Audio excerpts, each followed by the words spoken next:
Welcome on back to Skippers. Today I have 3 more deep league ads for your fantasy baseball teams. These are 3 separate guys lower than 5% rostered. Subscribe, join the Discord, let's get into these 3 players. First player is Garrett Cooper of the Marlins. He is 4% rostered. So far this season, he's hitting .244. He has 9 home runs, 33 runs batted in, no stolen bases, and an OPS of .698. I think I'll say this multiple times a year, but Garrett Cooper is a solid level replacement when he can stay on the field. Over his last 7 games, Garrett Cooper's hitting .364 with an OPS over 1,000, an ISO of 227, and a weighted runs created plus of 177. Moving into some more power this month with a slugging percentage of .485, and no other month so far this season was above .345. Garrett Cooper's main problem is his problem with strikeouts. He's in the bottom 10% of the league in strikeout rate at 30.4%, but has dropped that to 24% over his last 14 games. Over the last week or so, Garrett Cooper has hit in the 4, 5, or 2 hole for the Marlins, and Cooper's pace for the rest of the season would have him at a total of about 20 home runs and 70 runs batted in. He's a below average player weighted runs created plus wise, but could still be a good corner infield piece in deep leagues as a replacement. He has an average exit velocity in the 75th percentile, hard hit percentage in the 72nd percentile, and barrel percentage in the 64th percentile. Garrett Cooper is a great sinker ball hitter and surprisingly not a great four-seam fastball hitter, but he crushes splitters and changeup. Garrett Cooper also has a similar batted ball profile to that of 2021 Ty France, who ended up hitting .291 that season. I think there's some more production from Garrett Cooper for the rest of the season, and if you're in deep leagues and you need a quick level replacement in the corner infield position, I think Garrett Cooper can be that guy.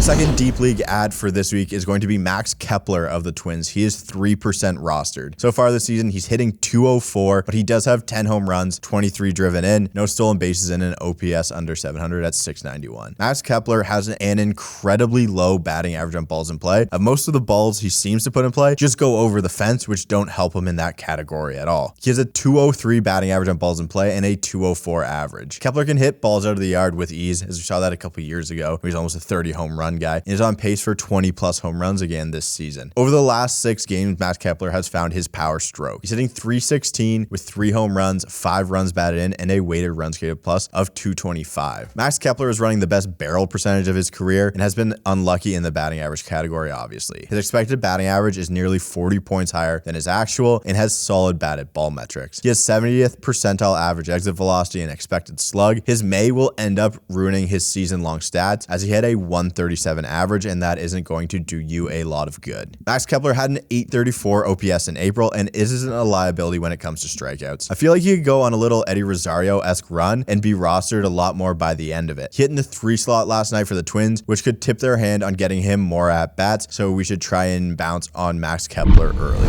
As you heard at the top of the show, we are doing a private contest on So Rare where you guys get to compete against me, take all your cards, take all your plays, where you can sign up for free and get some great prizes. But this great prize on So Rare for the private contest is a free subscription to MLB TV for the winner. If you don't like watching all the MLB games that are out of market for free from the comfort of your own home, you are crazy. So do not forget to join So Rare. Sign up. It is absolutely free. Join the private contest for this upcoming game week. And again, the winner gets to win an MLB TV subscription. So I'll see you guys on So Rare MLB. And the last under the radar ad for this week is going to be Drew Waters of the Royals. He is 1% rostered. He's hitting .211, 3 home runs, 8 runs batted in, a stolen base, and a low OPS of .610. But over his last 6 games, hitting mainly in the 7 or 8 slot for the Royals, Waters is slashing .304, .304, .565 with an ISO of 261 and a weighted runs created plus of 134, having 2 home runs and a stolen base to add. Although he's striking out nearly half of his at-bats in this time, this is someone we could see steam up in his roster percentage should he be able to continue this mix of power and speed. Drew Waters is a switch hitter, which hopefully would make him platoon-proof if he continues to hit well, and hit .327 in his short stint in the minors with an OPS over 1,000 this year. Waters started the season super late thanks to a severe oblique strain in spring training and then a back issue as he was trying to come back from that. In his 25 games this year, he has started 23 of them in center field and should continue to occupy this spot for the lowly Royals team. Again, there are reasons that guys like this are only 1% rostered. The stats aren't jumping off the page at you, but he has upgraded his hard hit percentage by 15 points from last year, running a 20% barrel percentage. His average exit velocity is up 4 miles an hour. It's really been breaking balls that have done Waters in, as he hits .333 against fastballs and 120 against those breaking balls. He has 88th percentile sprint speed and 97th percentile arm strength. Doesn't help you in fantasy fantasy, but it's showing you that he is a toolsy raw player. He got up to second in the Braves prospect rankings before being moved for more bonus pool money in the offseason, but I think the upside is still there. And this week-long sample size obviously isn't a ton, but it has shown off some of those tools. And if he can continue to put it together, he could be a good fantasy asset that really isn't on anyone's teams. There it is, 3 more under the radar ads. Let me know if you guys want me to keep doing this every week. Let me know what you think of the players or some players that you think are under the radar ads for this week. Thank you to So Rare MLB. Do not forget to subscribe, join the Discord, and I will see you guys later.